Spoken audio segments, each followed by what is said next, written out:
მოგესალმებით ჩვენს YouTube არხზე მისმინე, ჩვენი ახალი გადაცემით ერთი წიგნი და არ დაგავიწყდეთ გამოგვიწეროთ YouTube არხზე, TikTok-ზე, Facebook-ზე და გამოყევით ყველგან, სადაც ჩვენი არხი და გადაცემა გავა.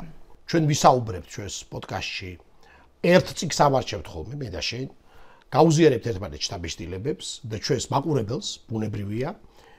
და დღევანდელი ჩვენი პირველი პოდკასტისათვის შევარჩიეთ ეჟენ იონესკოს მარტორქები. ეჟენ იონესკოს ეს პიესა არის, შეიძლება ითქვას, რომ საკულტო პიესაა და განეკუთვნება ჟანრს, რომლის სახელწოდებას თვითონ ეჟენ იონესკოს არ მოწონდა და არ ეთანხმებოდა ამ სახელწოდებას, ეს არის აბსურდის თეატრის ჟანრი. და მას ერჩივნა პარადოქსის ხო, ან დაცინვის თეატრი. სინამდვილეში კი ალბათ იმგვარი აბსურდია ეს პიესა, რომელიც გულისხმობს რეალობის იმგვარ ჰიპერბოლიზებას, რომელიც აბსოლუტურად არ არის მოწყვეტილი სინამდვილისაგან და იმ ტრაგიზმისგან, რომელსაც გულისხმობს ადამიანის ცხოვრება და ცხოვრების აბსურდულობა ზოგადად. მაგრამ თავისთავად სანამ წიგნზე გადავიდოდეთ. ზოგადადაც მოვყვეთ აბსურდის თეატრის ისტორია, რა. თვითონ ეს ტერმინიც, რა კი ტერმინით დავიწყეთ ჩვენ საუბარი, ტერმინი არის გვიანი ტერმინია და ეს ტერმინი ეკუთვნის აბსურდის თეატრს გულისხმობს ტერმინს მარტინ ესლინს, რომელიც არის ერთ-ერთი ძალიან მნიშვნელოვანი და ძალიან საინტერესო თეატრმცოდნე ფილოსოფოსიც, სოციოლოგიც, იმიტომ რომ მისი ახსნა თუ რა ფენომენთან გვაქვს საქმე აბსურდის თეატრის სახით არის საკმაოდ უნივერსალური ხედვა ზოგადად აბსურდის მდგომარეობის, რომელიც გაჩნდა კონკრეტულ დროს, კონკრეტულ ეპოქაში. აბსურდი როგორც თეატრი, როგორც ჟანრი იშვა მეორე მსოფლიო ომის შემდგომ. და ამასაც ალბათ თავისი მიზეზები აქვს და მე და შენ ამაზე ვისაუბრებთ. აბსურდის თვითონ ეხლა ტერმინი აბსურდი ძალიან ისეთი ძველი ტერმინია, ხომ? და ალბათ უპირველეს ყოვლისა უკავშირდება ვიდრე თეატრალურ ამბავს მოვყვებოდეთ, იმიტომ რომ თეატრთან არის ხო ბოლობაში და სწორედაც ეჟენ იონესკო პირველ რიგში სწორედაც მარტინ ესლინზე გაბრაზდა, რომ ის აქცევს ჩარჩოში ამ ჟანრს და ძალიან ფართო მოვლენა ის, რასაც იონესკო ქმნიდა და რასაც ქმნიდა ბეკეტი ან ადამოვი ან მროჟეკი ან სხვები ან ვაცლავ ჰაველი, რომელთაც ასე ვთქვათ, რომლებიც განეკუთვნებიან სწორედ აბსურდის ჟანრს. ის ამბობდა, რომ ბერტრო ფართოა ეს, ასე ვთქვათ, ჟანრი და პირიქით ჟანრში არ არის მოქცეული და საერთოდაც ეჟენ იონესკოს პირველი პიესა, მელოტი მომღერალი ქალი, საიდანაც დაიწყო ათვლა აბსურდის თეატრმა, ეს არის 50-იანი წლები, ამ პიესას ეჟენ იონესკომ უწოდა ანტი-პიესა. ანუ მან დაწერა ისეთი პიესა, რომელიც უარყოფდა საერთოდ პიესების კლასიკურ ფორმას. და საერთოდ თეატრის, დეკონსტრუქცია, მისი სურვილი იყო დეკონსტრუირება ყველა არსებული მანამდე, ასე ვთქვათ, თეატრალური ფორმის და დრამატურგული ფორმის. მაგრამ აბსურდი თვითონ ტერმინი ძველია. ძველია და ხშირად აბსურდს ახსენებენ ხოლმე რელიგიასთან მიმართებით. და ტერტულიანე ეკლესიის ერთ-ერთი ყველაზე ცნობილი და დიდი და ღრმა მამა, როგორც მას მოიხსენებიან ხოლმე, ტერტულიანეს მიაკუთვნებენ ამ ფრაზას, თვითონ ამ ფორმულით მას არ უთქვამს ეს სიტყვები მწამს, რადგან აბსურდია, სწორედ აღდგომაზე საუბრობს ის, ხო? მაგრამ თვითონ აი ცნება, რომ რაღაცა რაც ყველაზე დაუჯერებელია, შესაძლოა იყოს ყველაზე დიდი სინამდვილე და ამიტომაც გვწამს აღდგომა, ტერტულიანი ამბობს, რა კი ის დაუჯერებელია, ანუ მწამს რა კი აბსურდია. თუმცა ვიმეორებ, ეს ფორმულა, ამ ფორმულით თვითონ ტერტულიანეს ეს სიტყვები არ უთქვამს. თავზე იდეა, ფილოსოფიური კონცეფტი, რომ რაც საგნობრივი არ არის, რისი დამტკიცებაც, ისი მტკიცებულებაც შეუძლებელია, მაგრამ სწორედ ამის გწამს, აი ეს არის სწორედ მისთვის რელიგიური ასპექტი, საწყისი აბსურდის. ის სიმართლე ძალიან ხშირად გავს ტყუილს. ამაზე მამარდაშვილი წერდა, მაგრამ სხვა დროს ვილაპარაკე. ეხლა შეგვიძლია. ხო, ცხადია. ეხლა უკვე ამ შემთხვევაში რასთან გვაქვს თქვა თეატრთან რომ მივიდეთ და არა თქვა აბსურდის გენეზისი ძალიან მნიშვნელოვანი და საერთოდ მე ვფიქრობ ფაქტში რამდენად დამეთანხმები რომ ნებისმიერ ლიტერატურულ ტექსტში და სახელოვნებო პროდუქტში შემადგენელი აბსურდის ელემენტი რაღაცა ისეთის რისი დაჯერებაც შეუძლებელია, მაგრამ სინამდვილეზე, რეალობაზე დამაჯერებელი შეიძლება იყოს, ხო? დამეთანხმები და მეტიც ვიტყვი, რომ ირონიის, აბსურდის და აი ამ პარადოქსის დანახვის გარეშე არც არანაირი ფასი და გამძლეობა არა აქვს ლიტერატურას და თქვათ იგივე. პარადოქსის გარეშე, ცხადია. კი, გარეშე და თვითონაც ამიტომ პარადოქს უწოდებდა ხოლმე. პარადოქსის დანახვის ნიჭია და აბსურდის თეატრი და თან ისე დამკვიდრდა, იმიტომ რომ რეზონირდა ყველასთან, რომ აბსურდის თეატრს ხმარობს ის ხალხი, ვისაც არც ერთი სპექტაკლი აბსურდის თეატრს, მაგრამ როცა რაღაც ხდება ჩარჩოდან გასული, ამას ეძახიან ხოლმე ჩვენ პოლიტიკაშიც ხშირად გაგვიგია, რაღაც ყოფით სიტუაციაში, რაღაც აბსურდის თეატრი ხდება, რაც გულისხმობს გამავალს ჩარჩოებიდან მიღმა წარმოუდგენელს, თუმცა ასახავს პრობლემას, რაც არის. და მე დავამატებდი რაღაცნაირად იდიოტიზმის შემადგენელს. კი, და სხვა შორის კიდე ძალიან ცინიკურია, რომ ელენა ჩაუშესკუ თურმე მიმართავდა, რომ მარტორქები ხართო აი იმ ხალხს ვინც ნახრეტას უპირებდეს, ეგ სათავისოდ გამოყენებაც როგორ ხდება, დიქტატურის წინააღმდეგ დაწერილი რაღაცეების, ლიტერატურული ნაწარმოების, პიესის და ყველაფრის როგორ ხდება საშენოდ გამოყენება, იგივე ასე რომ ამ ხრივ დიდი გამოწვევა აქვს ლიტერატურას, რომ სათავისოდ იყენებენ ხოლმე ზოგჯერ ისინი ვის წინააღმდეგაც დაიწერა. აბსურდის თეატრის ალბათ ერთ-ერთი სპეციფიკური დამახასიათებელი ეგეც არის, რომ ნებისმიერ ადამიანს, როგორც ელენა ჩაუშესკუ იყო, რუმინელი დიქტატორის ცოლი, შეუძლია მარტორქები უწოდოს სხვას. ნიკოლაი ჩაუშესკუ, რომელიც თვითონ არის აბსურდის თეატრი იუნესკოს პიესებიდან არიან გადმოსულები და რუმინელი კონტექსტის მნიშვნელოვანია და მოდი მაგაზეც ვთქვათ მე. მაგრამ პირველი პიესები უშუალოდ როგორ დაიბადა აბსურდი, ხო ეს არის როგორც ზემოთ ვთქვით. ეს არის მეორე მსოფლიო ომის შემდგომი პერიოდი. ბევრი მკვლევარი, მათ შორის მარტინ ესლინი მიიჩნევს, რომ მაინც ინსპირაცია იუნესკოსათვის, სემუელ ბეკეტისათვის და სხვებისათვის ეს იყო ერთი მხრივ ალბერ კამიუ, თავისი ცნობილი ფილოსოფიური ესეთი აბსურდის შესახებ, აბსურდის შესახებ, ეს არის სიზიფეს მითი. სადაც კამიუმ ფილოსოფიურ კონცეპტად და ასე ვთქვათ პროტაგონისტად აიღო და გამოიყენა სწორედ სიზიფე და ის აქცია რაღაცა გარკვეულ უცნაურ გმირად, რომელიც გარკვეულწილად გამოხატავს ადამიანური მყოფობის მეტაფორას. ანუ სიზიფე მიწის, მისი საიქიოში არსებობა წინასწარ არის განსაზღვრული, დეტერმინირებული, ეს არის დაჟილი, იმიტომ რომ სიზიფემ სიკვდილის შემდეგ განიზრახა, გაქცეულიყო ჰადესიდან და ამიტომ ღმერთებმა ის დასაჯეს იმ ცნობილი სასჯელით, რომ სიზიფე მიათრევს ლოდს თის წვერისაკენ, ეს ლოდი ვარდება და სიზიფე მუდმივად ამ რუტინაშია ჩაბმული. და კამიუმაც ტერმინად დამკვიდრდა. სიზიფეს შრომა, ანუ ამაო შრომა, მაგრამ კამიუ მას გამოარჩევს როგორც ერთგვარად პირიქით დასაფასებელ, პატივსაცემ ღირსეულ მოვლენად. ანუ სიზიფე მიუხედავად იმისა, რომ მან იცის პროცესისადმი თან მიმდება. ცხადია, პროცესშია ჩართული და ადამიანის გაბედულება სწორედ ამით არის დასაფასებელი სიზიფე, რომ მან იცის წინასწარ განსაზღვრული ამაოება მისი შრომის, მაგრამ ის მაინც შრომობს, ხო? ის მაინც პროცესშია, ის ქმნადობის პროცესშია.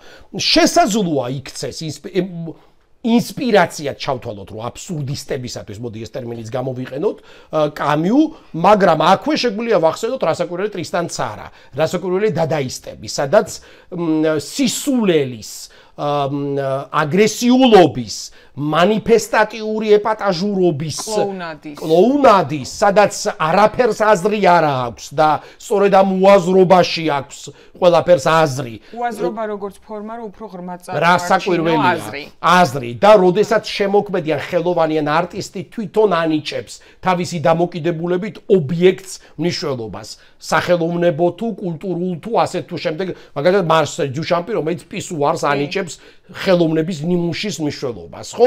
შესაძლოა ჩავთვალოთ, რომ დადაისტებიც და უპირველეს ყოვლისა ტრისტან ცარა და მისი პიესებიც შესაძლოა იქცა ინსპირაციად იუნესკოსათვის. რასაკვირველია შეგვიძლია გავიხსენოთ ფრანც კაფკაც, რომელიც კლასიკური აბსურდი არ არის, მაგრამ ის შეიცავს ისეთი კოშმარული აბსურდის ელემენტებს. მაგრამ უშუალოდ პიესა, რომელმაც განსაზღვრა აბსურდის თეატრის ესთეტიკა, ეს არის პირველ რიგში რასაკვირველია, მოდი ორი პიესა ვახსენოთ. ეს არის საიდანაც დაიბადა აბსურდის თეატრი, ხომ? ეს არის მელოტი მომღერალი ქალი და მას ძალიან სასაცილო ისტორია. მოინახა სასაცილო ისტორია, როცა ინგლისურის გაკვეთილების მეცადინეობისას მას თვალში მოხვდა, რომ აი ეს დიალოგები სინამდვილეში თითქოს არაფერზე საუბარი არ იყო, იყო ძალიან ბანალური წინადადებები, მაგრამ ეს იყო მისთვის იწერდა ბეჯითად მეცადინეობდა ამ ინგლისურს, თვითონ იყო რუმინულ და ფრანგულენოვანი და ინგლისურის სწავლა რომ დაჭირდა, მაშინ დაინახა აი ამ წინადადებებში და დიალოგში ფორმა როგორ შეიძლება არაფერზე არ ილაპარაკო, მაშინ ამბობს მერე თავის მემუარებში, რომ აი იქ დავაფიქსირე, რომ ადამიანები სინამდვილეში არასოდეს არ ლაპარაკობენ არაფერ მნიშვნელოვანზე, რამდენიც არ უნდა ილაპარაკონ და ძალიან სასაცილოა ეს დიალოგები. სხვათა შორის მე გერმანულს რო ვსწავლობდი, უბრალოდ იონესკო არ ვიყავი და ვერ მივხვდი ამას, რომ მანანა und gebe gehen in die Schule არის ძალიან მეცნიერებოდა, მაგრამ რაზე ვერ ხვდებოდი და თან სრული სერიოზულობით და აქედან დაიბადა ეს მისტერ და მისის სმიტების ამბავი, სადაც აი ეს დიალოგი ლაპარაკი ყველა. მე მქვია მისტერ სმიტი. კი, ხო, მე მიყვარს სალათის ჭამა. აი ამას როდეს და ზუსტად ასეთი უცხოენების დიალოგი, რაღაცა თითქოს პირდაპირ ეუბნებიან რაღაცებს ხო ერთმანეთს. იმისათვის რომ ახალი სიტყვა ისწავლო, ამისათვის შეიძლება პერსონაჟს მეორესთვის შეურაცხყოფის მიყენებაც კი დაჭირდეს, ხო? რომ შენ იყო ისწავლო სიტყვა. შენ ისევ და გავიწყდა ფეხსაცმლის გახდა. შენ ისევ ხარ უყურადღებო და რაღაც სიტყვებს ასე სწავლობ, მაგრამ სინამდვილეში აი ამ კომუნიკაციისგან თუ დისტანცირდები, დაინახავ რომ მან მიაგნო ფორმას, როგორ რადგან აი სოციალისტ თვიდა რომ არ გამოხატავდა და ზედაპირულად გამოხატავდა რეალობას, ის თulis რომ სწორედაც რომ აბსურდი გამოხატავს სიღრმისეულად, ბოლომდე დეტალურად და რეალურად იმას, რაშიც ცხოვრობს, რაც აწუხებს და ეგზისტენციალური პრობლემები ზუსტად ასე შეიძლება გამოსცადოს. ეს მელოტი მომღერალი ქალიც რო იდგმება მსახიობს შეეშალა და სხვა სიტყვის მაგივრად მელოტი მომღერალი ქალი თქვა და იონესკოს ძალიან შემთხვევით იონესკოს ძალიან მოეწონა და ასე დარგვეს, მაგრამ მოდი სანამ ვილაპარაკებთ თვითონ პიესაზე, რომელიც ერთ წიგნზე უბრალოდ ძალიან თეატრო ვისაუბროთ, რომ რა კონტექსტში შეიძლება ჩამოყალიბდეს ასეთი მწერალი, რომელიც რაღაც სიტყვები დაამკვირდა, სიმბოლო გახდა, 40 ქვეყანაში დაიდგა თუნდაც ეს პიესა, რომელსაც თითქოს რო კითხულობ, აი თუ არ იცი ამ ყველაფრის ისტორია აბსურდის თეატრის, აბსურდისტების, ვფიქრობ, რომ ასეც ხომ მეც დავწერე, ეს ხშირად ემართება ხოლმე თანამედროვე ხელოვნებას პისუარებზე ახსენებ თუ მოდაზე თუ წიგნზე, რომ აი ეს უაზრობაა. და ზუსტადაც რომ შეიძლება ბევრად რთული იყოს კლასიკური პიესისგან განსხვავებით, უაზრობაში წაიკითხო ძალიან აშკარა დიდი აზრი, როგორიც ეს არის ამ ავტორქაში და თვითონ ბოდიში იუნესკოს პოზიციაც არის აქამდე არსებული გამოცდილებების უარყოფა. კი. იმიტომ რომ მას ზულს არც მალავს, მას ზულს ეპიკური თეატრი, მორალისტური თეატრი, მაგალითად ბრეხტის, რომელიც საქართველოში ყოველთვის პოპულარული იყო, ხო, ანუ სადაც თეატრი რაღაცას გვასწავლის. კი, აი ეს მენტორის ტონი და ეს რაღაც სოციალიზმი, როგორც თვითონ უწოდებს, ანუ შექსპირს აფასებს, მაგრამ ხო, მაგრამ აი ისე როგორც დავინახეთ მის ვერსიაში შექსპირული მაკბეთის. კი, მაკბეთის. იუნესკოს თავის ვერსია აქვს მაკბეთის, სადაც დიქტატორის შემდეგ კიდევ უარესი დიქტატორი მოდის და ეს ციკლი დიქტატორების არ სრულდება. ხო და აბსურდისტების ისევე როგორც ჰარბსი შეიძლება ესე ჩავთვალოთ, თავისი დაბადების თარიღზე ირონიაც არის აი ამ აბსურდის ნაწილი, იმიტომ რომ ზოგიერთ გამოცემაში მაგალითად იუნესკოზე წერია, რომ 1912 წელს დაიბადა.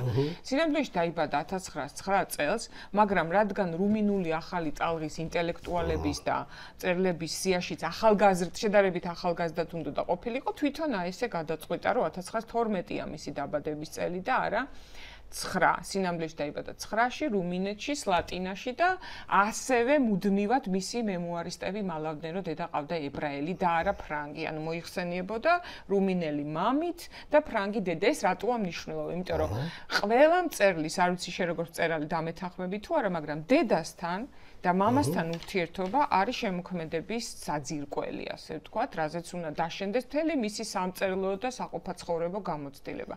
ანუ ის რომ მას მოუწია ძალიან ცუდ პერიოდში ცხოვრება, საუკუნის დასაწყისიდან საუკუნის ბოლომდე დიდი საინტერესო ხანგრძლივი ცხოვრება გავლო, მოუწია ის, რომ დედის ებრაელობა უნდა დაემალა, მერე მოემართლა სიკვდილის წინ, ხო, თვითონ როგორც ყვება, მამასთან ქონოდა დაპირისპირება, იმიტომ რომ მამა იყო ესეთი ტიპიური გასუდარსტვენიკი, რომელზეც წერდა, რომ ფიქრობდი სულ რომ იყო ოპორტუნისტი. მამა, მაგრამ სიამოვნებაში სულ იყო სახელმწიფოს მათ შორის ფაშისტური რუმინეთის. ფაშისტური რუმინეთის, მერე კომუნისტური რუმინეთის, ან მისთვის იდეოლოგია იმდენად არ იყო მნიშვნელოვანი, რამდენადაც ზოგადად სახელმწიფოს ძლიერება. იუნესკოს მოუწია ჩამოყალიბება და ინტელექტუალური ზრდა ისეთ ადამიანებთან ერთად, ისეთი ცნობილი უნივერსიტეტში და სამი ყველაზე ცნობილი რუმინელის იონესკო, ჩორანი და მირჩაელიადე ერთად იყვნენ, მაგრამ იონესკოსთვის პრობლემა იყო, რომ მირჩაელიადეც და ემილ ჩორანიც იყვნენ რკინის გვარდიის მომხრეები, ახალგაზრდა ფაშისტები და ზოგადად ისეთი ანტისემიტური განწყობები ჰქონდათ, რომ სწორედ ეს იყო, როგორც მე თვითონ იონესკო იხსენებს, აი ამ მარტორქის დაწერის ერთ-ერთი დიდი ინსპირაცია. როგორ შეიძლება ძველი მეგობარი, რომელიც თითქოს ინტელექტუალურ შრომას ეწევა, დიდი საერთობლივი რეფლექსიებია ძალიან ბევრ საკითხზე, შენს თვალსა და ხელშუა გადაიქცეს მომხრედ გენოციდის, რაღაც არიულ იდეაზე ბოდვის და ასე შემდეგ. ანტისემიტიზმის აპოთეოზი იყო. და თან იცი რა არის ამის და ის თulis სხვათა შორის ინტელექტუალებს აქვს პირველ რიგში ყველაზე დიდი დანაშაული. იდეოლოგიზირებულ რბოსა და ამ იდეოლოგიის შემოქმედ პოლიტიკოსებზე მეტად პასუხისმგებელი სწორედ ის ხალხია, ვინც ინტელექტუალურ მხარდაჭერას უცხადებს ასეთ იდეოლოგიებს. ამიტომ მას იონესკოს ყოველთვის ძაგდა იდეოლოგიზირებული თეატრი და ალბათ მისივე ამ დამოკიდებულების ცინიკურ პასუხად შეიძლება ჩავთვალოთ ის, რომ 60-იან წლებიდან სულ პოლიტიზირებული იყო, სულ ქონდა პოზიცია ყველაფერზე. ალბათ მიხვდა რომ არ გამოდის აპოლიტიკური ნებისმიერი გაბედული აქტიც კი არის პოლიტიკა. თუმცა ადამიანის უფლებების დაცვა იქნებოდა ამ გადააზრება. თუ კი ჩორანი და ელიადე ძალიან დიდხანს მალავდნენ თავის რუმინულ წლებს ახალგაზრდობის, ხო? იონესკოსთვის ასეთი ლაქები ბიოგრაფიაში არ არსებობს. პირიქით, ეს ჩორანს მოიხსენიებს რუმინულად წინდა მამაკაცს არ ჩორაპი და ასე ჩორანის მაგირას ჩორაპს ეძახის ჩორანს, იმიტომ რომ ზუსტად მისი აი ეს დანახვა არ შემიძლია მათიო, მეზიზღებიან ამ თავის პოზიციის გამო, თუმცა საპირისპიროზე მეტყველებს შემდეგ მათი პარიზში შეხვედრის ფოტო ხედავს ამ ბედნიერ ადამიანს, რომელსაც თითქოს ძალიან უხარიათ ერთმანეთი, მაგრამ მე აღმოჩნდება რომ იუნესკო თავისთვის წავიდა ჩორანი და ელიადე დასალევად ცალკე, მაგრამ აი ეს მოიტანა წლებმა. გასული საუკუნის 20-იანი წლები და გერმანიისთვისაც, რუმინეთისთვისაც, რომელმაც თავიდან მოახერხა ქვეყნის გაერთიანება პირველი მსოფლიო ომის მერე, მან ხვდა თავისი ტერიტორიების დაბრუნება და შემდეგ ისევ მოუწია მეორე მსოფლიო ომში უკვე გერმანიის მოკავშირედ ყოფნა. აი ამ კონტექსტში ძალიან რთულია ადამიანად დარჩენა. და მინდა რომ ცოტა ამაზე ვილაპარაკოთ, რამდენად რთულია, როცა ყველანაირ საერთოდ არ უნდა გაიხედო, ყველგან გელოდება ან კომპრომისი, ან სიკვდილი. ისეთი, რომ აი ესეთ პრინციპულ ადამიანსაც კი, რომელსაც მამასთან კონფლიქტი ჰქონდა მისი შეხედულებების გამო, რომელსაც რუმინეთში ყოფნა აუტანელი იყო და ცდილობდა საფრანგეთში დაბრუნებას, რომელიც ერთხელ უკვე იძულების წესით, აი ებრაელების შეურაცხყოფა მაშინ ახ, აი ზოგი მკვლევარი ამბობს, ის რომ დედას წაართვეს ადვილად შვილებით, რომ იონესკოს მშობლები გაშორდნენ, როცა იონესკო პატარა იყო და საფრანგეთში ცხოვრობდა და მამა მოახერხა, რომ ორივე შვილი რუმინეთში წაიყვანა. და ამას ვერ მოახერხებდა დედა, რომ ყოფილიყო ფრანგი და არა ებრაელი. და ამიტომ აი ეს მკვლევარები, ვინც დედამისის წარმომავლობას იკვლევდა, ამბობენ, რომ სწორედ მე ამ ქალის ებრაელობის გამო მისი დაჩაგვრა გახდა შესაძლებელი.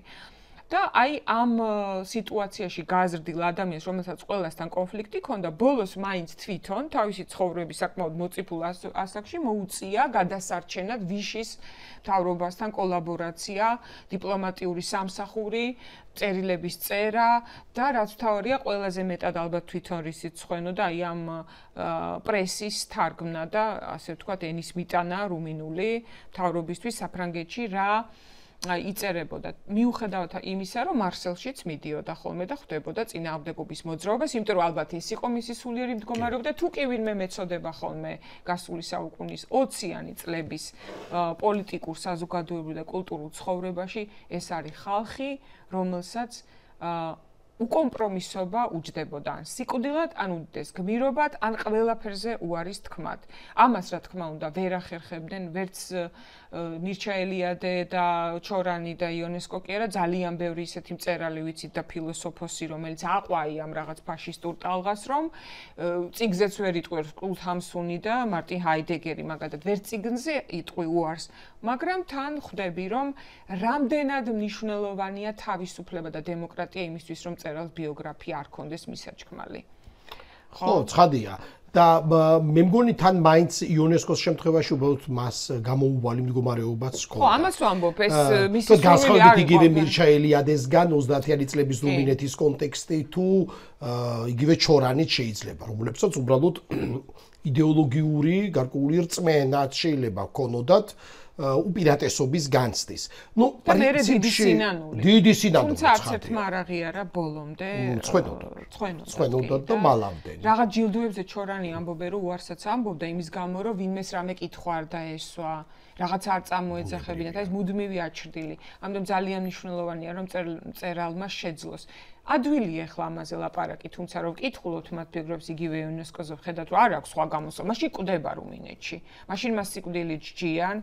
ან ფაშისტების და ნაცისტების მომხრე უნდა გახდეს, რაც არ უნდა და ეს კომპრომისული ვარიანტი აღმოჩნდა მისთვის. და აღმოსავლეთ ევროპელ მწერლებს ეს ძალიან მსგავსია მათი ბიოგრაფიაც ხშირად, იმიტომ რომ იგივე აწლეულების შემდეგ მარა დაემართა კუნდერას.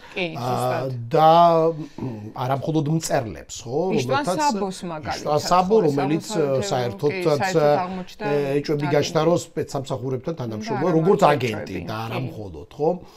იონესკოს ამიტომ გჭირდება თავისუფალი ბოდიში გაგაცხადი. ამიტომ გჭირდება თავისუფალ დემოკრატიულ გარემოში მწერალი არ არის აი ასეთი ტიპის ფატალური არჩევნები აკეთოს. მას შეუძლია უბრალო ცხოვრებითა და კარგი მწერლობით შეიქმნას ბიოგრაფია. და აი ეს ხალხი მთელი გასული საუკუნის პირველი ნახევარის და მეორე ნახევრის 90-იან წლებამდეც მუდმივად აი ამ რაღაცის მიჩქმალვის, რაღაც კომპრომისის, დათმობის, დედის, მამის, დაბადების თარიღის დამალვის, ეს არის ერთ-ერთი ნიშანი, ხო, იმის, რაც აღმოსავლეთ ევროპაში ტრიალებდა და რუმინეთი ამ მხრივ ძალიან საინტერესოა, იმიტომ რომ ვინც კი ყავთ ცნობილი, ყველას რაღაც დასამალი. რომ არასდროს ამ ქვეყანაში არ ყოფილა ნამდვილი დემოკრატია. ცხადია. და ამ შემთხვევაში როგორც ჩანს ეს იონესკოს აბსურდის თუ პარადოქსების თეატრი, როგორც თვითონ უწოდებდა ამას, ხომ? თუმცა ეს აბსოლუტურად რეალისტურ თეატრად მიიჩნევდა თავის დრამატურგიას. რომ ასეთი ადამიანური ყოფა და უბრალოდ ის აღწერდა, ხომ? მაგრამ იქცა მასალად ენაც, იმიტომ რომ როდესაც ჩვენ ვლაპარაკობთ იონესკოზე და საერთოდ აბსურდის თეატრის დრამატურგებზე, მათთვის ენა თუ როგორ გამოხატავს პერსონაჟი რაიმეს სინამდვილეში ეს არის დამალვის მცდელობა და არა რაღაცის გაცხადების.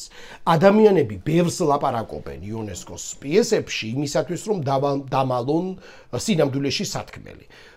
და ის ენას და სინამდვილეში არა მხოლოდ შინაარსი დამალონ, საერთოდ ბოდვად იქცევა ხოლმე მათი ლაპარაკი, მათ შორის მარტორქებშიც პერსონაჟები, ადამიანები, რომლებიც მარტორქებად გადაიქცევიან, ეს მარტორქის ენა, ხმა თუ როგორ გამოხატავს რაღაც არსება თავის აზრებს, და იქ ძალიან სასაცილო ეპიზოდები, როდესაც გადავალთ ტრაგიკული და სასაცილო. ესე ძალიან უცნაურია, როდესაც ჩვენ აბსურდულ პიესებზე ვსაუბრობთ და სახელმწიფო იონესკოს პიესებზე ჩვენ ისევ და ისევ გვეცინება ამ ტექსტებზე, მაგრამ აბსოლუტურად არ არის სინამდვილეში სასაცილო.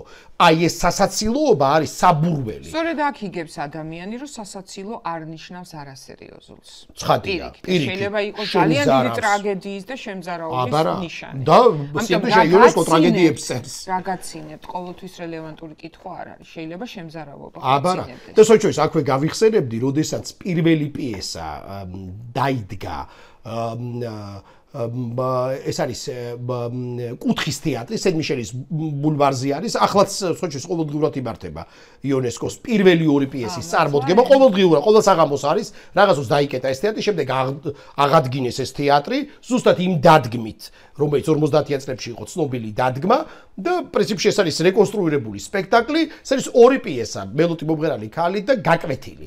გაკვეთილში რაღაცა ჩდება მამამისის პროტოტიპი, მაგრამ აი ეს პიესები, როდესაც წარმოადგენს პირველად წარმოუდგენელი სკანდალები მოხდა ამას. უბრალოდ ისეთი სკანდალი, რომელიც იუნესკო თვითონ ხუმრობ იწევს, რომ უფრო დიდ სკანდალებს ველოდი, მაგრამ არ იყო ფლად გადასარევი სკანდალი, რომ სკანდალის შემდეგ ეს გადაიქცა სკანდალი. ობსერვერის ჟურნალისტ აინენენთან ჰქონდა დისკუსია, დიდი წერილობით, რომ თავისთავად მე იქცა ლიტერატურად ისეთი კარგი პოლემიკა ჰქონდა. ხო, იუნესკოსით თავისთავად. მაგრამ რატო გამახსენდა ეს, ოდესაც ესწრებოდა ხალხი, მაშინ ცნობილი მწერალი რაიმონ კენო და აკლიატებული ყავს იუნესკოს რაიმონ კენო, იმიტომ რომ ვერიტას მას, ვერიტას იმიტომ რომ რაიმონ კენოს რეაქცია იყო როგორც არაადეკვატური, რაიმონ კენო ამბობდა იუნესკო ყვება რომ რაიმონ კენოს უთვალთვალებდიო კულისებიდანო, როგორი რეაქცია ჰქონდა ეს დრამატურგებს ახასიათებთ, ხო? თუ ამის შესაძლებლობაა რომ უყურო რეჟისორებსაც.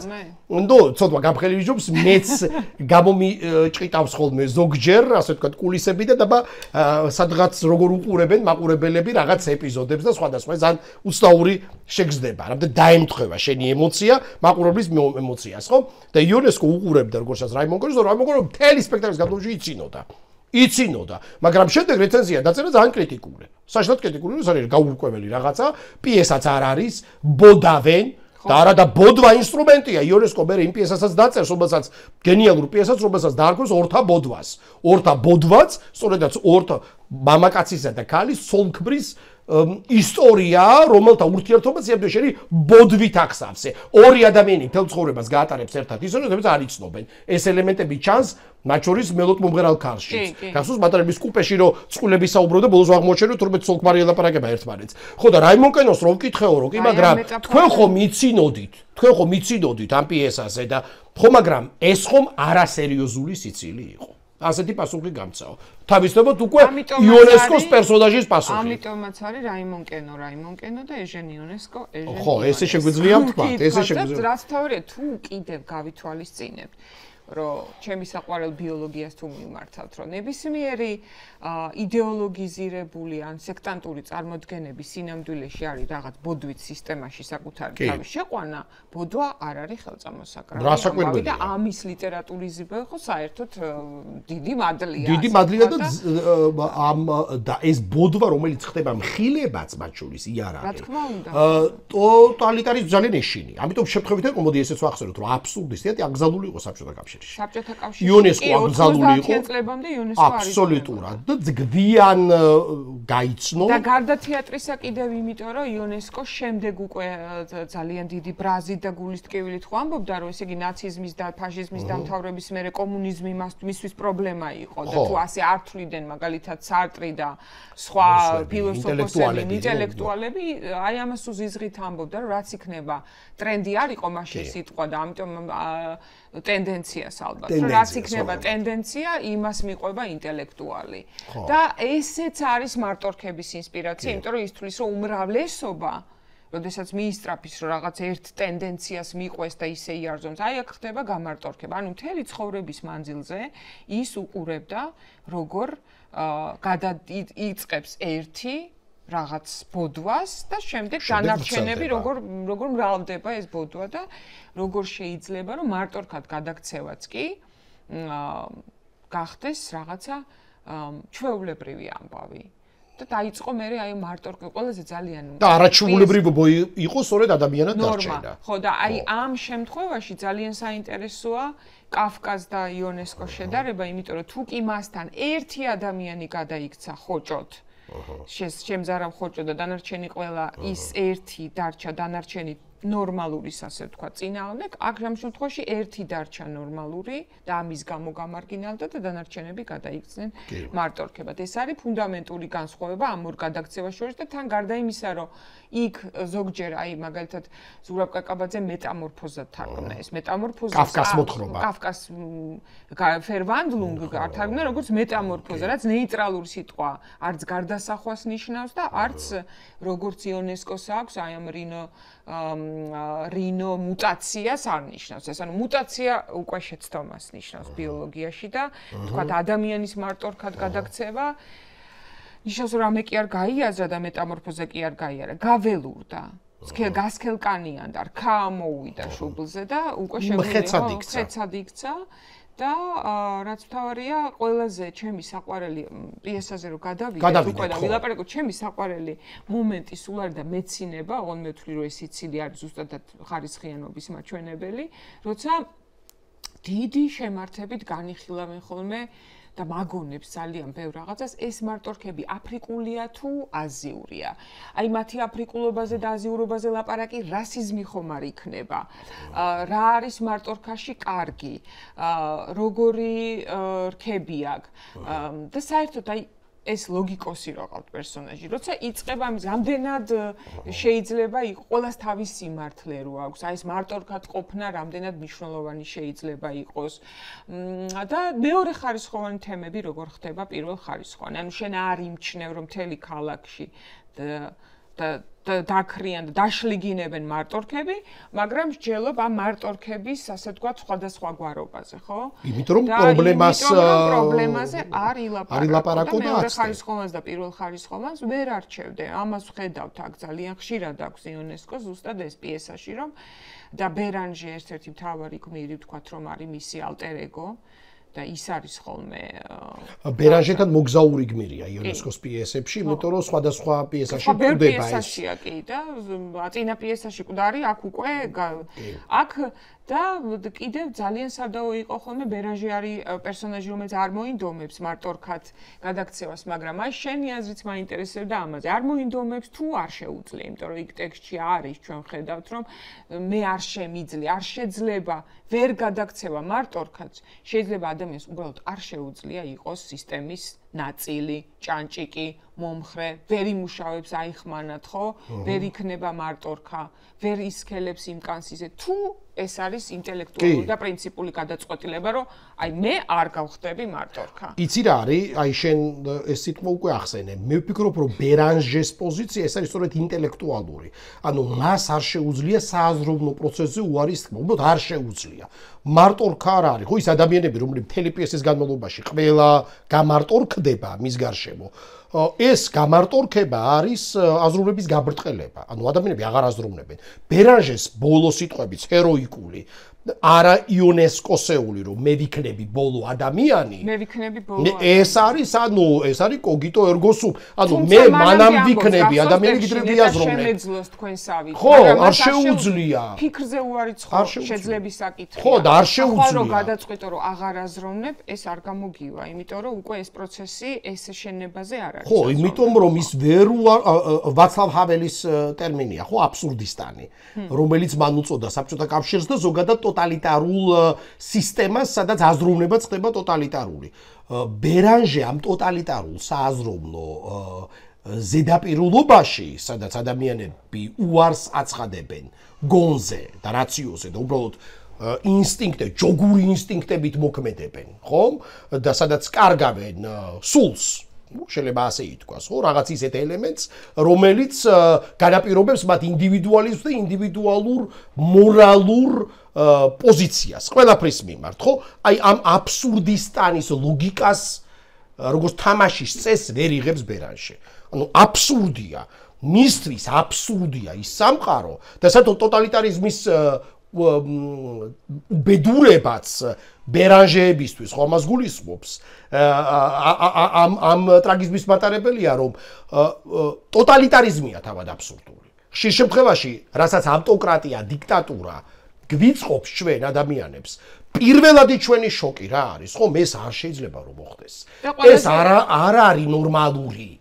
და ყველაზე დიდ შეცდომას ხო უშვებთ აქ და ალბათ ამიტომ გვინდოდა ჩვენ რომ პირველ წიგნად წაეკითხათ იუნესკოს მარტორქა, რადგან აქ ჩანს რომ ნებისმიერ ყველაზე ახლობელ ყველაზე საყვარელ, ინტელექტუალურ შეყვარებულს ყველას აქვს რესურსი გადაიქცეს მარტორქა და როცა შეყვარებულის მარტორქად გადაქცევა კოშმარული ეპიზოდები. კოშმარული ეპიზოდები. ეს გადასარევი გოგოც რო ბოლოს და ბოლოს მარტორქა გახდება, ეს მართლაც ამ დიდი დარტყმა. მიამიტური კითხვა, რომელიც რაღაც ტკივილამდე ახლობელი გახდა, რომ იქნებ მარტორქა ძალიან საყვარელია, ხო? ხო, ბოლოს და დაინახო მარტორქაში სიკეთე, სილამაზე, რაღაც მიმზიდველობა, რომ ყველაფერს დადებით ხო. ეს ზოგჯერ არის ძალიან მავნებლური დისკურსი, როცა ცდილობ, რომ აშკარა ადამიანის მარტორქად გადაქცევაში დაინახო რაღაც ლოგიკა, რომელიც სინამდვილეში არ არსებობს და შეუძლებელია იყოს.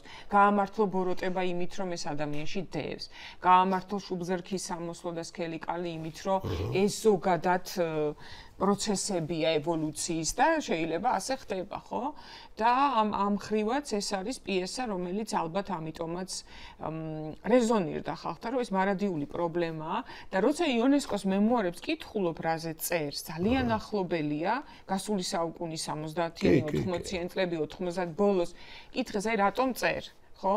სხვაგვარად რომ მისთვის ეს ერთგვარად სიკვდილის დაძლევის შიშია.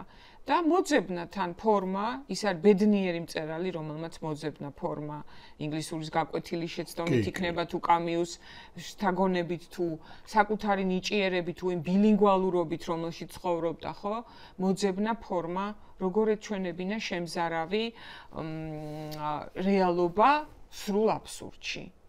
და ალბათ არაფერი უფრო რეალური სამწუხაროდ არ გამოდგა ვიდრე მარტორქა, რადგან ასეთი აქტუალური, როცა წიგნი არის ერთი საუკუნის, ლამის ერთი საუკუნე ბოლომდე ჯერ არ გასულა, 65 წელი გავიდა, ხო, 1959-ში დაიწყო.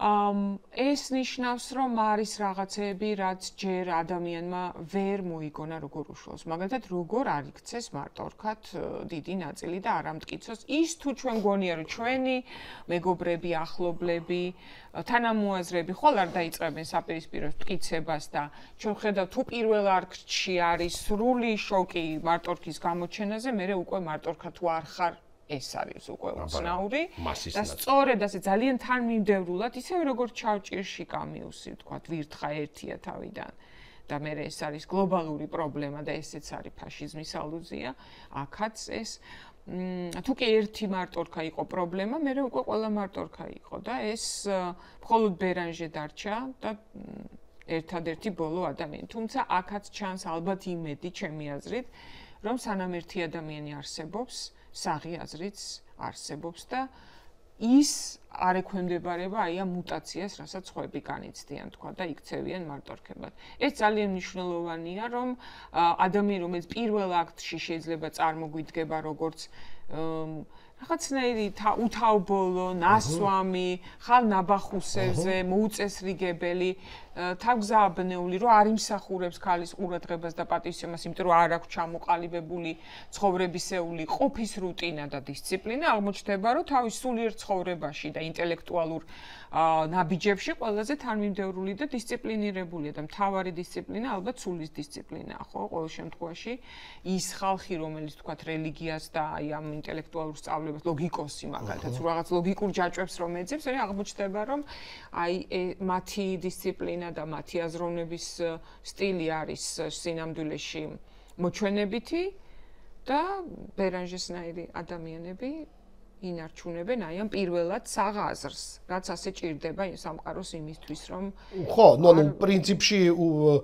უსარგებლო ბერანჟე, რომელიც ცხადია, ადამიანური ფილოსოფია თავს გადაარჩენს მხოლოდ ბერანჟეში, ხო, ეს არის. ესეც საინტერესოა, რომ მარტორქები ეს ემართებათ ხშირად პიესებს და მათ შორის იუნესკოს პიესებსაც ეს დამართნიათ, რაღაცნაირად აღმავალი და დაღმავალი სიცოცხლის ფაზები აქვთ ხოლმე კლასიკურ ტექსტებს და მათ შორის იონესკოს მარტორქებს აი უკვე შეიძლება ასე ითქვას 80-ან 90-იან წლებში შეხვდათ გარკვეულწილად იმგვარი კრიტიკა განსაკუთრებით საბჭოთა კავშირის აი ამ საბჭოთა ბლოკის დანგრევის შემდეგ კრიტიკა ჭარბი მეტაფორიზმის გამო რომ ანუ მარტორქები იმდენად მეტაფორული პიესაა და იმდენად გადაღეჭილი მეტაფორა გაბანალურდა რომ ხო საერთოდ როგორც პეტერ კაზლოვსკის აქვს ხო ეს ტერმინი რომ თქვა საბჭოთა კავშირის დანგრევის ედოში დასრულდა დიდი მეტაფორა ანუ ქვეტექსტის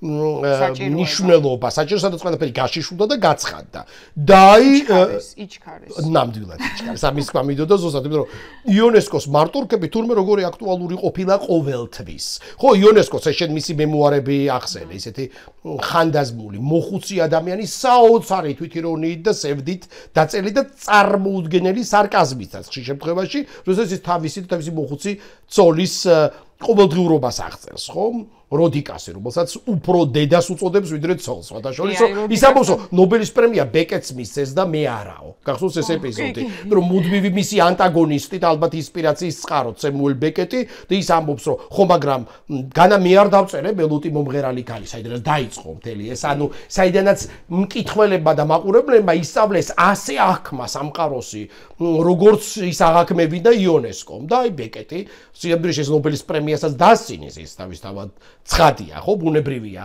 და მით უმეტეს ბეკეტისთვის საერთოდ არ იყო საინტერესო დაიმალა სადღაც სამხრეთ აფრიკაში როდესაც გაიგო რომ გოდოს მოლოდინის გამო და სხვა პიესების გამოც ის ცალკე ამაზეც ერთხელ მე ვილაპარაკოთ აუცილებლად მაგრამ ნუ ფუნდამენტი ცხადია აღქმა სამყაროსი რომ სად შეიძლება იყოს ადამიანური და სად შეიძლება იყოს გაუდაბნოება და უდაბნო ბეკეტთან მნიშვნელოვანი მეტაფორა აი ეს ყოველთვის რატომ დავიწყე ამაზე საუბარი ხომ ის რაც გვეგონა რომ ალეგორიის სიბრტყეში დარჩა და სადაც რაღა შეიძლება ხო პირიქით დაბრუნდა და თურმე გამარტორქება იონესკო კიდევ რაღაცნაირად მას აქვს ისეთი შეიძლება სოჩოის მარტინ ესლინს უწერია ეს ახლა გამახსენდა რომ ეს დრამატურგები განსხვავებით სხვა დრამატურგებისგან თავის თავში ატარებენ ბიბლიური წინასწარმეტყველებისა და ხშირ შემთხვევაში სალოსების, წმინდანების და ჯამბაზების ერთდროულად, აი ესეთ კომბინაციას ახდენს. აი ამ დგომა, ანუ ჯამბაზიც არის სალოსი პრინციპში და არის წინასწარმეტყველიც. და ეს ტრადიცია გააგრძელა მონტი პაიტონმა ბრიტანეთში და იქაც ჩანდა რომ აბსურდის დრო აი შემზარავი კლოუნადის დრო ასე ნათქვამი სიმართლე ამ ფორმით მონტი პაიტონი შეგვიძლია იონესკოს და ბეკეტის თანამომავლობა ჩავთვალოთ რაც აბსურდული ვინ არის დამნაშავე საზოგადოებაში და აპატიმრებს საზოგადოებას ხო ისე შეგვიძლია ჩავთვალოთ და ის რომ მარტორქად არ ყოფნა ცოდვად მეთვლება ჩვენ თუ დავაკვირდებით თანამედროვე დროვე პოლიტიკაში აქტორების გონორს უმრავლესობაში გაბატონებულ ან ჯერ კიდევ არ გაბატონებულ მაგრამ პოტენციურად გაბატონებულ აზრებს ნახავთ რომ მარტორქიზაცია არის ციკლური და მარტორქიზაცია არასდროს არ დამთავრდება ამიტომ ნებისმიერმა ლიტერატურის კრიტიკოსი იქნება მწერალი მკვლევარი თუ ასე შემდეგ უნდა იცოდეს რომ არის რაღაცეები რაც არასდროს არ მთავრდება უბრალოდ პაუზდება და ის 90-იანი წლებიც იყო უბრალოდ ილუზია თავისუფლებაზე. და ახლა უკვე რუსეთში მაგალითად სადაც აი ეს პრეტენზია გაჩნდა აღმოჩნდა რომ ზუსტადაც მარტორქების დადგმაც შეიძლება ისევ პრობლემა გახდეს და ზოგადად მეტაფორაც ისე უნდა გააკეთო რომ ამ მეტაფორაშიც არ იყოს ამოცნობილი არანაირი კონკრეტული კონცეფცია პირიქით დამალვა და პირიქით და ალეგორიის დრო ბრუნდება აბსოლუტურად და შეიძლება ისევ ეზოპესენით მოუწიოს წერალს წერა ხო როგორც ეს იონესკოს თვითონ ქონდა ეს თავისი არჩეული ენა იმიტომ რომ დაიწერა ის უკვე პირიქით ფაშიზმის კრიტიკა არ იყო ახლა რაღაც აკრძალული ამბავის არ დაწერილა 41 წლის რუმინეთში მაგრამ ეს არის ინერცია ეს არის რეაქცია და სწორედაც რეაქცია იმიტომ რომ დურასვალი დაინახა რომ კომუნიზმი იგივეა ხო და ეს მარტოქობა არ არის მარტო ცივი ომის ასე ვთქვათ ისეთი ფაზა არის უკვე ძალიან სერიოზული და პლუს ის კატასტროფა რომელიც იქცა უპირველეს ყოვლისა ამ წლებისათვის ინსპირაციად მეორე მსოფლიო ომის კატასტროფა, როდესაც ამდენი ადამიანი დაიღუპა და პრინციპში მათთვის სიკვდილის აბსურდულობა არის უმთავრესი და უმძიმესი შთაბეჭდილება ვიდრე პოლიტიკა. პოლიტიკა მეორე ხარისხოვანი, ანუ პრინციპში როდესაც მილიონები დაიხოცნენ და ადამიანის სიცოცხლეს აღმოაჩნდა სრულიად აბსურდული, არანაირი ფასი არ აღმოაჩნდა ადამიანთა, აი ამ უაზრობის სიბნებია. კი, და რაც თორე საკუთარ თავზე გამოსადა შიში, რომ შენ შეიძლება გახდე დევნის მსხვერპლი მხოლოდ შენი რაღაც სისხლის ჰაპლოჯგუფის მიხედვით უნდა. ცვალე შეიძლება იყოს რაღაც სახელი, ზეგ იყოს ეს რაღაცა კანის პერნოდები, ეს გენოციდი, რამაც მის თვალწინ გაიარა. ინტელექტუალები, რომლებიც ამტკიცებდნენ, რომ არის ეს ძალიან მიმზიდველი ხო, ეს არიული იდეა. აი აქ ალბათ მას ჰქონდა შიში, რომელიც გადადის მერე ამის გააზრებაში, რომ ნებისმიერი ადამიანი შეიძლება გაცხოველდეს და თვითონაც ხოთაშორის კაფკას მეტამორფოზას რო კითხულობდა, იქ თქვა რომ ალბათ სულ დამყვება მეც და არა მარტო მე შიში ხოჭოდ გადაქცევის. და თუ კი მარტორქად არ გადაქცევა არის შენი არჩევანი რაღაც დონეზე ინტელექტუალური გადაწყვეტილება, ხო? აი ხოჭოდ გადაქცევა უკვე რაღაცნაირი დეტერმინირებულია, რაღაც ფატალური საზოგადოებისგან გარიყვის განაჩენია, რომელიც შენ არ გამოყავს. ხო, და აქ მარტორქობა. თუ აქ ჩანს რომ შენ შეგიძლია არ იყო მარტორქა, იქ რო არ იყო ხოჭო, საზოგადოებაც უნდა გიწყობდეს ხელს, რომ შენ ხოჭოდ არ გაღია. ხო, და აქ ხო გახსოვს აქ მარტორქებში, პირიქით, როგორი სიმპათიაც ჩდება. აი ამბობს, რა კარგია მარტორქობა, ხო? რომ თითქოს მარტორქად არ ყოფნაა ცოდვა და არა ყოფნა, აი ესე იცვლება ეს მოცემულობა, რომ მარტორქა არ ხარ, იმე რატო? მარგინალი ხარ. ეს გვინახავს ჩვენ, როცა საღიაზრი გამარგინალებულა და კაცობრიობა ამ პროცესს გარკვეული ციკლურობით გადის ხოლმე, როცა საღიაზრი იქცევა რაღაც სისულელეთ მაგალითად და სისულელე გაბატონდება და იქცევა წამყვან იდეოლოგიად, ხო? ხო, იმიტომ რომ ჯერ ერთი ეს არის დისკომფორტი, როდესაც უკვე ყველა მარტორქაა და ბერანჟესავით ამის მიღებას ხო, გადარჩენი და გახსოვს მისი მეგობარიც, ხო, მისი მეგობარიც რომ სიმშვიდეა მარტორქობა. მშვიდად ხარ, დაცული ხარ, ჯავშანი გაქვს, ეს კარგი სკელი კანი გაქვს, ძლიერი ხარ, საყვარელი ხარ. ეს გასაყვარლება მხეცის, რომელიც შეუძლებელია იუნესკოს კონცეფციაში იყოს სტატუტი და ალერსიანებიც არიან მარტორქებიო, გახსოვს იგი შეგონება. როგორც ცდილობენ ბერანჟესთვის იმის დამტკიცებას, რომ კარგია, აღარ იყო ადამიანი. იყო ვეგეტარიანელი და სტალინი კიდევ დღეში 20,000 წიგნს. ანუ ეს ყველაფერი მისი დადებითი თვისებების, დიქტატორების, მარტორქების და დადებითი თვისებების წინ წამოწევა რას უწყობს ხო ხელს? რაღაც ტიპის ბოროტების რომანტიზაციას. და უკვე ბოროტების ბანალურობასთან ერთად აქ უკვე იღებ ინტელექტუალების ინტელექტუალობაზე უარის თქმის პროცესია ესეც. იმიტომ რომ ამ შემთხვევაში ის ყველა გმირი, რომელსაც გონია გზადაგზა რომ არ გამარტორქდებიან, დაწყებული, შეყვარებული და დამთავრებული უახლოესი მეგობრით და ეს არის ადამიანისთვის უდიდესი დარტყმა ფსიქოლოგიური, როცა თვალსადახელშუა ძვირფასი ადამიანები უმარტორქდებიან და არ ველოდი გამიკვირდა და დგება ტრაგიკული მომენტი და აქ ეს ბერანჟი აქ სწორ დროს სრულდება, ტრაგიკული მომენტი, როცა ხვდები რომ დამარცხდი და აღარ გიკვირს. უკვე ნებისმიერი ყოველი შემდეგი მარტორქა შენთვისაც ხდება ჩვეულებრივი ამბავი. და მინდა წავიკითხო დასასრულისკენ რომ წავიდეთ, ეკას გადაცემას ვუსმინე ხელოვნური ინტელექტზე და ჩემთვის გახდა ინსპირაცია რომ ხელოვნური ინტელექტისთვის, რადგან ჩვენი გადაცემისთვის ვემზადებოდი, შემეკვეთა დიალოგი აბსურდული იუნესკოსა და კაფკას სტილში და ხელოვნურ ინტელექტს დავაწერინე ზამზას და მარტორქის გასაუბრება და მინდა რომ წაგიკითხო შენ ეს. კი ბატონო. ანუ გრეგორ ზამზა ელაპარაკება გრეგორ ზამზა ხვდება მარტორქას და ხელოვნურმა ინტელექტმა დაწერა კაფკას შემოქმედებისა და სტილისა და იუნესკოს შემოქმედებისა სტილის გათვალისწინებით მათ შორის დიალოგი. ჩვენ ვართ ძალა, ჩვენ ვართ წესრიგი, ჩვენ ვართ გზა, გახდი ერთ-ერთი ჩვენგანი. შენ ძალიან სრიპინა და რბილი ხარ. ზამზა მე უკვე ვარ სხვანაირი. მე გავიღვიძე იმად, რაც მე არ ვარ.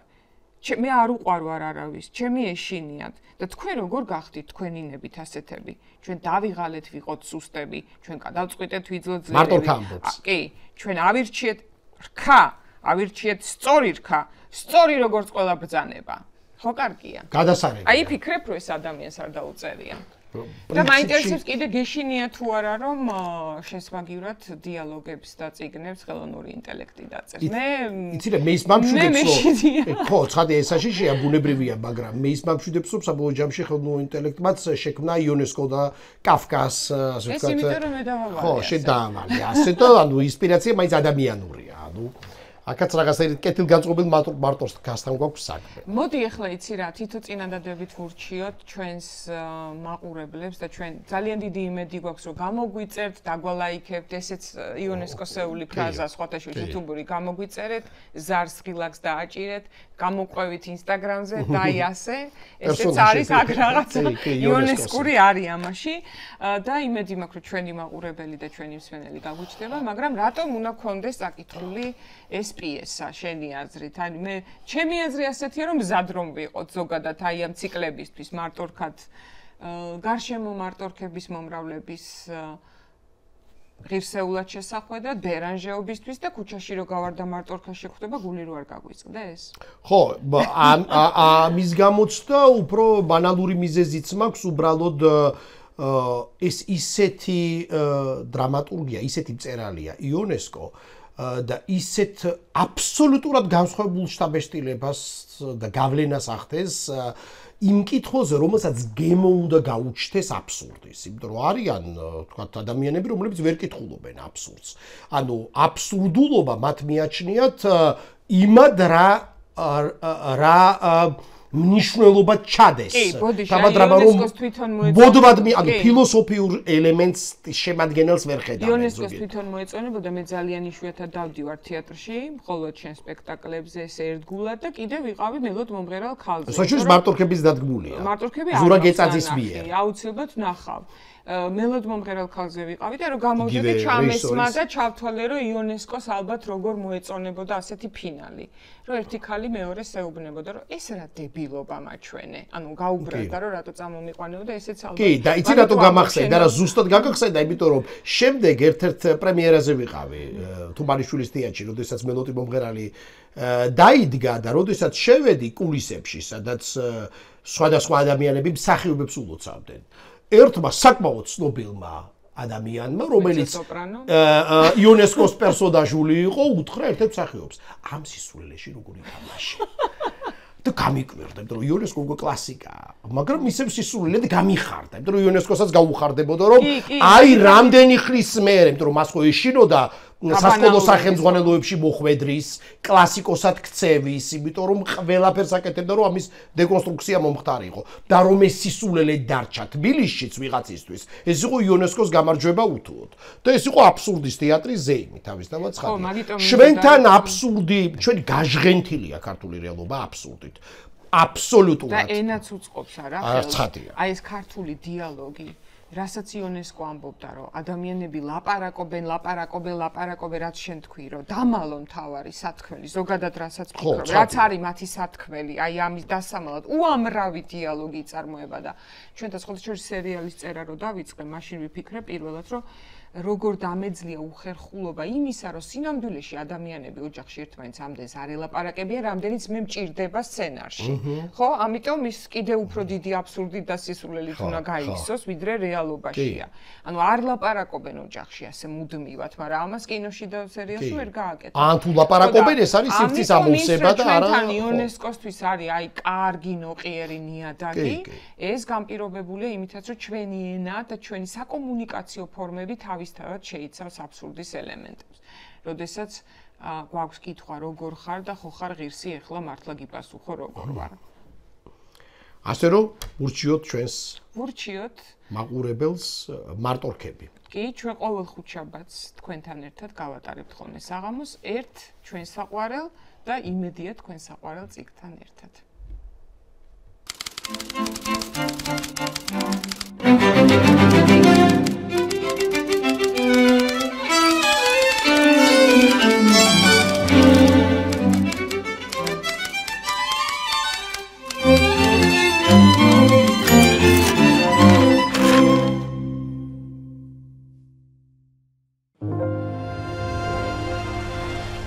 მოგესალმებით.